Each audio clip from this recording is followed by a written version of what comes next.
Lovely, good. So data set management, so some of the basics. I changed the title from data cleaning because actually it's a little bit more than that I'm going to be talking about. So you look at your data set. What you really want to do is you want to make the big insightful breakthrough. You want to come up with some new knowledge, something groundbreaking. But unfortunately, what you need to do before you do any of that is you need to look at your data set and you need to tidy it up. If you look up data cleaning, I just Googled it. This was one of the first things that came up. So they did a survey of a whole bunch of data scientists. What's the least enjoyable thing? 57% of respondents said cleaning and organizing the data before you start playing with it is the least exciting bit. It's not so fun, it's not so sexy, but it's vitally important. And Jed will know that I keep banging on to him about this. He wants to get stuck into the exciting stuff. What we need to do is you need to take one step back before you take a step forward.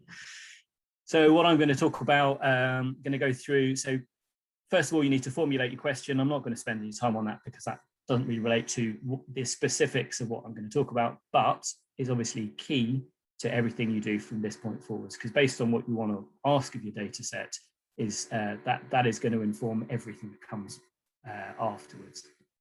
So I'd suggest the first thing you need to do is to understand your data set. So we'll go through a few points about that. Handling missing data, a few of my ideas about that. Snehal is going to do a talk on imputation and multiple imputation. I think that's going to be next month. So I'm just going to sort of set the scene for that. Thinking about configuring or reconfiguring some of the data items so that they are in the format that you want them to be, so that you can start to do your analysis. And then finally, get on and do the bit that you really want to do and actually test your hypothesis, test your question. I had no idea that person of interest, there were 5 series. I enjoyed the first couple of series years and years ago. Yeah, it's up to series 5. I don't know if anybody's a big fan of that. Person of interest, variable of interest. That's what we're interested in, variable of interest.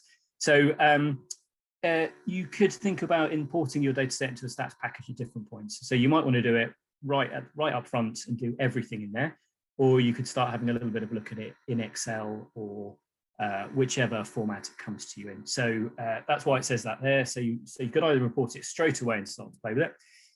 And then what you want to start to do is the first things that I would do is look how many individual records are in there. In Stata, you can just do a simple, you type in count and it tells you how many individual records are in there. And then the next consideration is how are those records structured? So if any of you have looked at HES data sets, you'll know that that's the format of that is different to we might expect. So patients have a row each, but actually within the row, you can have multiple episodes, which is obviously important to understand because you need to understand the structure of the records within the data set before you can go any further. Otherwise, you're not going to get any kind of sensible answers out of it. How are the key data items coded? So this is the variables of interest. So what you're going to need to do, if it's a data set you put together yourself, then you'll have an idea of how you label the individual variables. If that is the case, then make sure that you keep a record of what they are. If it's a data set that has been collected for you, and most of us are lucky enough that we work with either Nila or PQuip or one of the big data sets where somebody else has put lots of thought into which variables they're going to collect and how they're going to code them. So I've been doing some work with the PQuip data set recently and referring backwards and forwards very, very frequently as to what each of the individual variables mean, so that based on the questions, and then the categories within the variables, what they mean. So what was I going to say as an example? So yeah, so the top one on the slide there, so this was based on the POSSUM categorization of respiratory history. So the way it was coded in the PQuip data set is N for no dyspnea, DOE for dyspnea on exertion, DLE, dyspnea limiting exertion, DAR, dyspnea at rest, which makes sense when you've got the questionnaire open in front of you. But if you don't have the questionnaire open in front of you, you wouldn't have a clue what those individual things mean. So obviously you want to be referring to the key and maybe also to the questionnaire if you're lucky enough to be using these big data sets. So the individual data items are going to be particularly of interest. You can probably split them up into the outcome, or potentially more than one outcomes if you've got secondary outcomes. The variable of interest, which may also be an exposure. And then there might be a whole bunch of confounders that you wanted to look at as well. So I'd suggest if you haven't imported it into a stats package before this is the time to do it, because going beyond this point is when you need to start doing some of the more fancy stuff.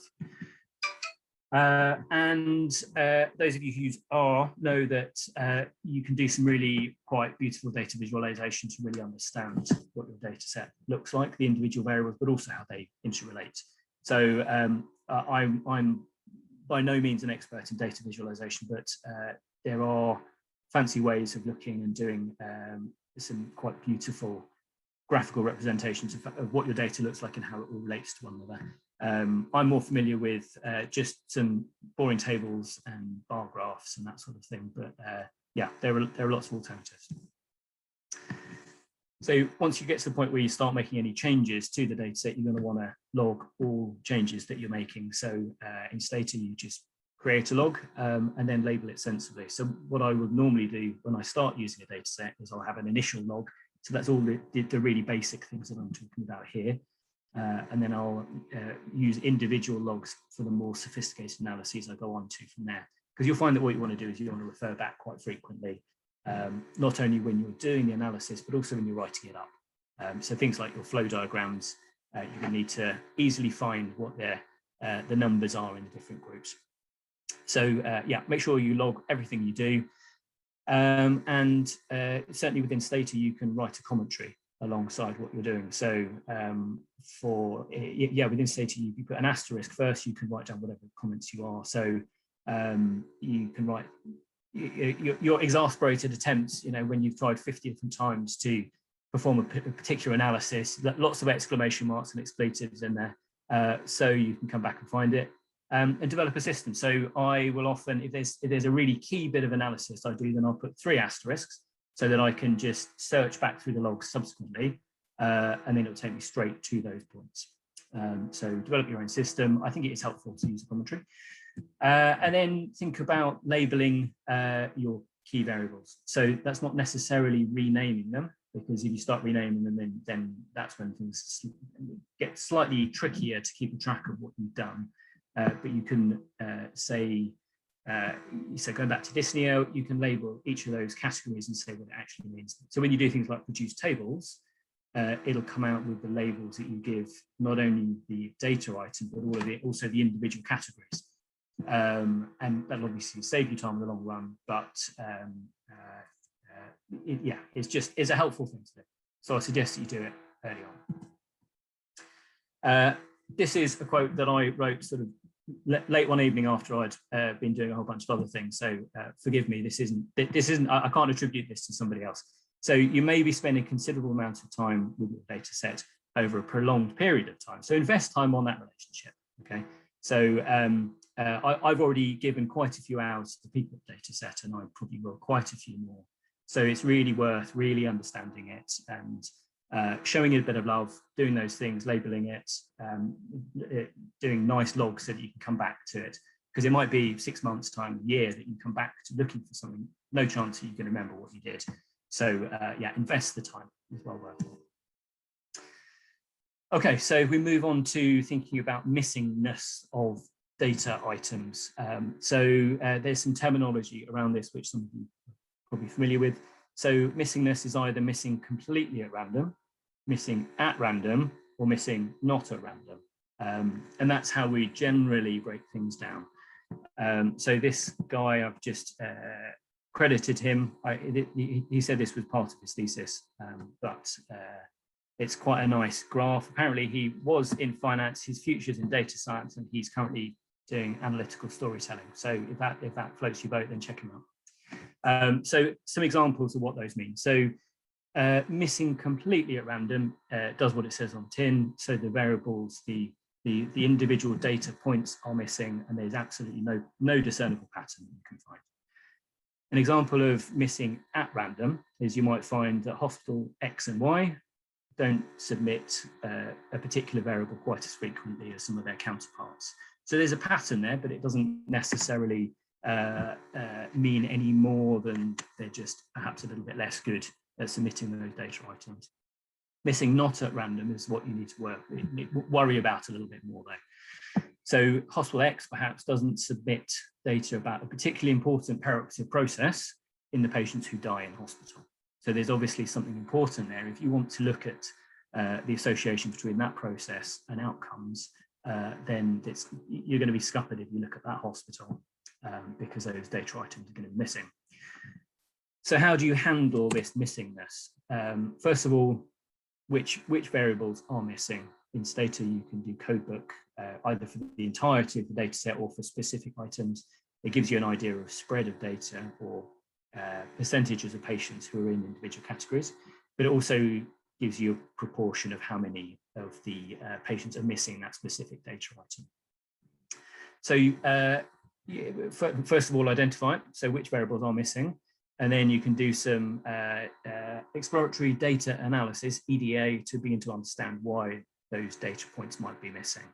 So that's how you work out if it is at random, not at random, or completely random. So you'd be looking at associations between different variables. So in our example of missing not at random, if you graphed hospitals against missingness for that particular process, then the relationship would become quite apparent there. It would look like a real outlier. So yeah, so what do we do with it? So it's completely at random. This is the best case example probably. So what you will often see is decisions about whether you include particular variables. So let's pick something that's often missing. So let's pick creatinine. So if that's missing in more than 95% of patients, then you might say, I'm not going to include that in my model. So you can pick a threshold and then do case-wise deletion based on the proportion of missingness around that. So you can either think about deleting it or you can think about imputation. If it's missing at random, so that was the example of those particular hospitals aren't so good at submitting those particular data items, then you can do imputation. And there are different ways of doing it, and like I said, Snehal will talk to us in detail about it, but my basic understanding of it is that you look at the other data points, the other variables, and based on those, your stats package can work out the relationships between the existing variables and the missing variables and come up with some good guesses as to what it might be. So what are the problems with those two approaches? Obviously, deleting patients or deleting variables. If you delete patients, then are you missing some important chunks of information? Is something different going on in those patients too in the rest of the data set when you deleted them? Or if you delete individual variables, is your model going to be good enough at adjusting for the relationship you're going to look at? You might be missing some key information. So each time you make these decisions, you're balancing the risks and the benefits. And then the risk of imputing data. Obviously, if you're lucky enough to not need to impute it, then great. But you do have to consider it as a best guess. So your stats package is guessing what the data item might be. So if you have the not at random missingness, then the suggestion out there is that you do a sensitivity analysis. So you look at the best and the worst case scenarios. So those cases who you would have deleted, what does the association look like within them? And yeah, you can make either best case or worst case scenario. We're all very familiar with that in the last few months, seeing the best case and worst case scenario. Or the other helpful suggestion is collect better data in the first place. So we're lucky enough using these big data sets that the engagement is incredibly good. There are lots of mandatory items, so actually missingness is pretty low. So we move on then to the next bit. So think about our exclusion criteria. So once we really begin to understand the data sets, this is the point where you start applying your inclusion criteria or exclusion criteria, and make sure you keep a track of the numbers for the flow diagram that you're going to include in any way in any report of your analyses. Is that all okay so far? I'll carry on moving on unless anybody wants to jump in, ask any questions or comments. No, good, great. So so that was thinking about the missingness of particular items. If we think about reconfiguring some of the data points. So we start with outcome. So based on the type of analysis you want to do, you are going to make the decision about what you do with your outcome variable. So it might be you want to do a regression analysis. So for example, if you want to turn it into a binary outcome and it's a continuous variable, then that's going to decide, if you want to do a logistic regression, then you need to turn it into a binary outcome if it's a continuous variable. And then obviously there's different types of regression analyses. You can do linear, logistic, quantile, Poisson, if it's counts. Survival analysis is a different kettle of fish, where you'll need to think about censoring your data. And then you need to do some particular transformations within the stats package before you're able to start going on and doing the survival analysis. Something like observed to expected outcomes, you need to think about producing some kind of measure of probability. So the expected mortality rate, so within individuals who've got particular characteristics versus the observed, then you're going to have that as a binary outcome, so you can have a proportion, so a percentage. And obviously there'll be others that I haven't managed to think of when I was putting the slide together that are probably occurring to you all right now. Think about the covariates.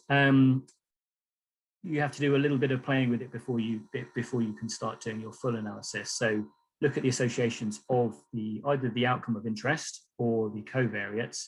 How do they relate to the outcome? So let's think about continuous variables initially. In a logistic regression, is the association linear? So you can get your stats package to plot that for you.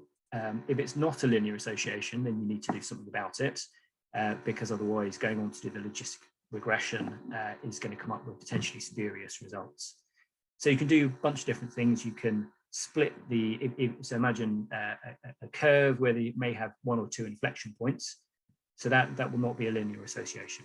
So what you can do is you can either split it into splines. So your computer will tell you where the inflection points occur and model the association on the different flat bits of the curve. Or you can do something like a transformation. And there are a whole bunch of different ways of doing that. Snehal talked to us about quadratic equations last week, and I think she's going to do a talk on transformations for us at some point. So that's thinking about continuous variables. So what's the relationship between a continuous variable and your outcome? And then categorical variables. So what you want to try and do is avoid categories where you don't have very many patients and categories where you don't have very many outcomes. So whether that's deaths, incidents, or complications within those categories. Because what you'll find is when you then go on to model it, either it will say the confidence interval is so wide because the category is so small, or you might potentially get results that you don't necessarily believe. On the bottom there, are the associations believable? Put this in because when I was looking at the NIHR data set for my PhD, one of the variables that looked completely unbelievable was the association between hemoglobin, hemoglobin, and 30-day mortality, where it looked like you had a much better outcome if you had really low hemoglobin and if you had really high hemoglobin, and a worse outcome in the middle. And I spent quite a lot of time thinking about it, and I think what it really shows you was that there was some other missing confounded variables, so probably transfusion data. So yeah, is the association that you're seeing, is it believable? Think about that. Reconfiguring covariates, we'll carry on with the same thing. So you might have, so for example, a list of operations.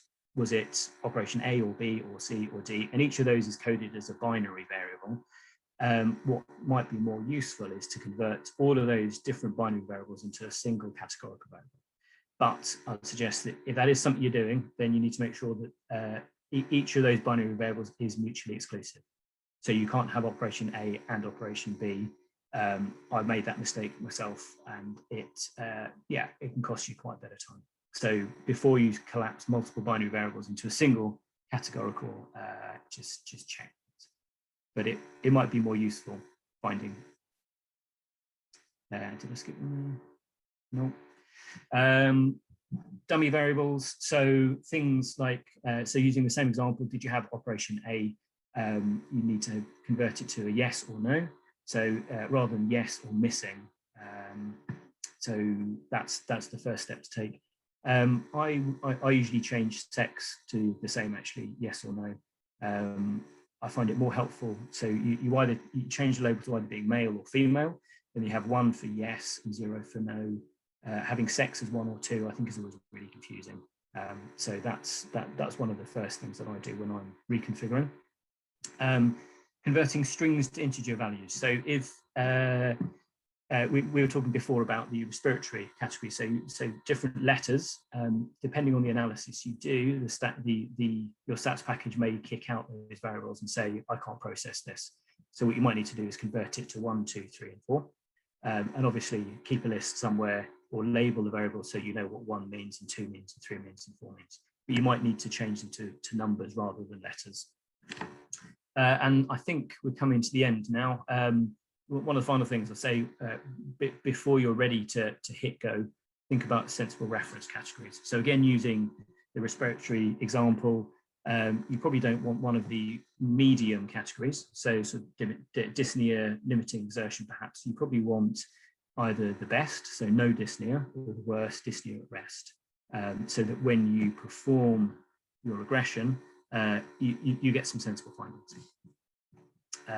And now you're ready to go off and make those groundbreaking discoveries and come up with some new knowledge. Any questions, any comments?